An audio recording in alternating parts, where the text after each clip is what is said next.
સુરતના પાંડેસરા વિસ્તારમાં SR auto પાસે 4 થી 5 અજાણ્યા ઇસમોએ જીતેશસિંહ રાજપૂત નામના યુવક ઉપર જીવલેણ હુમલો કરતા ગંભીર રીતે ઘવાયો હતો। યુવકને સારવાર અર્થે હોસ્પિટલ ખસેડવામાં આવ્યો હતો। સુરત પોલીસ કમિશનરની વિદાય થઈ ગુનેગારો બેખૌફ બની ગયા હોય તેમ દેખાઈ રહ્યું છે। 48 કલાકમાં સુરતના જુદા જુદા વિસ્તારમાં ખુલ્લેઆમ જીવલેણ હુમલાની ઘટના બની હોવાની વિગતો સામે આવી છે। તે પાંડેસરા વિસ્તારમાં જીવલેણ હુમલો થયો હોવાની ઘટના બાદ પોલીસ દોડતી થઈ ગઈ હતી।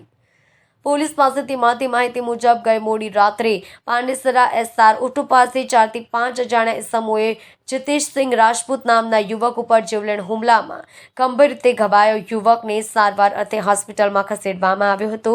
જીતેશસિંહ રાજપૂત પર ઘાતકી હથિયાર, ચપ્પુ અને તલવાર વડે હુમલો કરવામાં આવ્યો હતો। આ ઘટનામાં 4 થી 5 અજાણ્યા ઇસમો હુમલો કરી ઇકો કારમાં નાસી છૂટ્યા હતા। આ મામલે પાંડેસરા પોલીસ સહિત ઉચ્ચ કક્ષાના અધિકારીઓ ઘટના સ્થળે દોડી આવ્યા હતા અને પોલીસને ઘટના સ્થળેથી લોડેડ રિવોલ્વર પણ મળી આવી હતી। હાલ પોલીસે સીસીટીવી ફૂટેજને આધારે તપાસ હાથ ધરી છે।